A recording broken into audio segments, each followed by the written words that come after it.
Her death made headlines across the Carolinas.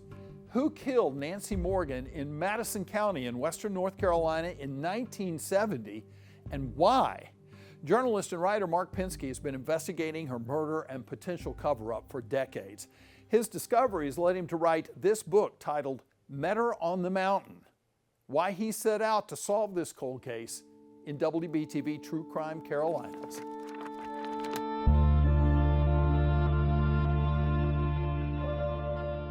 In June of 1970, and I opened the afternoon paper. There was a story on the front page.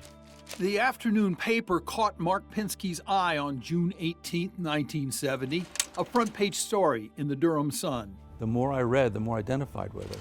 Her, a 24-year-old woman named Nancy Morgan. Just struck a chord, and that never left me for 55 years. Wednesday, June 17, 1970, Nancy Morgan was found dead inside her government-owned car in the Pisgah National Forest, hogtied with a nylon rope and strangled, her shorts around her head, her blouse cut open. No one had seen her in days. It was a terrible injustice by someone who wanted to do good up in the mountains. Nancy, from Baton Rouge, Louisiana, moved to Madison County to work with Volunteers in Service to America, VISTA, driven by the need to help people. She accepted people where she found them, and she was determined not to move on. I mean, if she hadn't been killed, she'd probably still be there today, helping people in the medical clinic. I'm convinced of that. There's not a simple answer, but I'll tell you what it is. Through decades of research, Pinsky has pieced together what he believes happened to Nancy. Sunday, June 14th, she drove from Shelton Laurel to Bluff to have dinner with Jim Adams, a fellow VISTA worker. On the way, she passed a group of men, not noticing them. She left Adams' house at 3 a.m., passing the men again on her way home. They jumped in their cars and they boxed her in, not too far from that place. And they pushed her aside and took the wheel of her government car.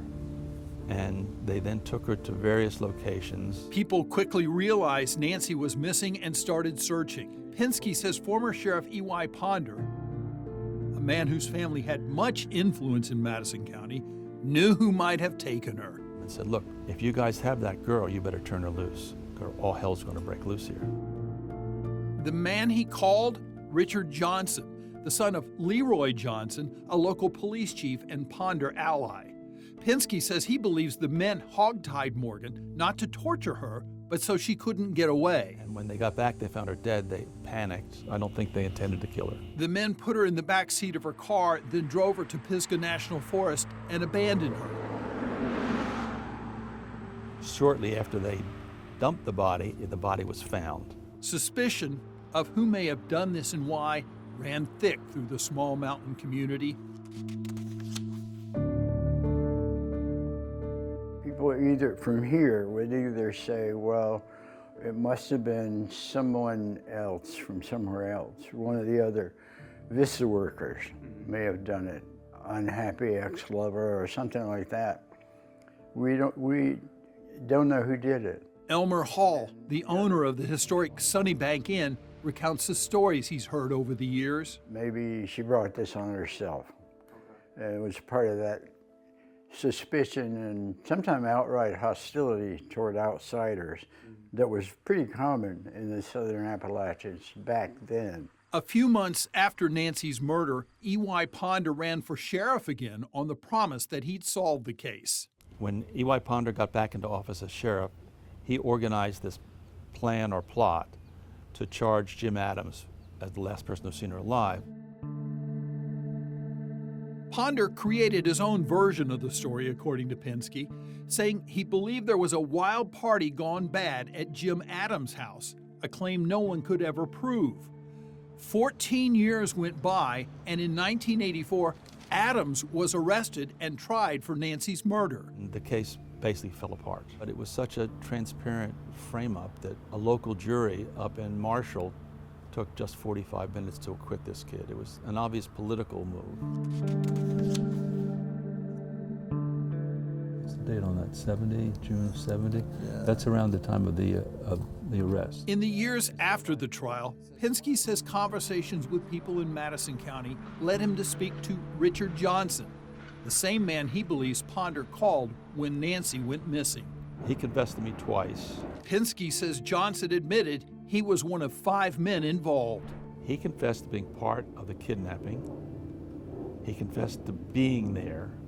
But when I asked him exactly what he did to Nancy Morgan, he sort of got real vague on me.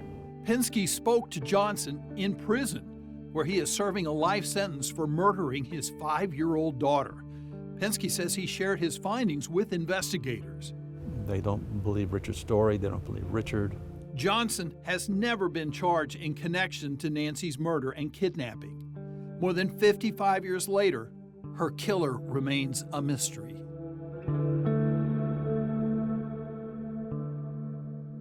WBTV reached out to the State Bureau of Investigation for an update on the Morgan case.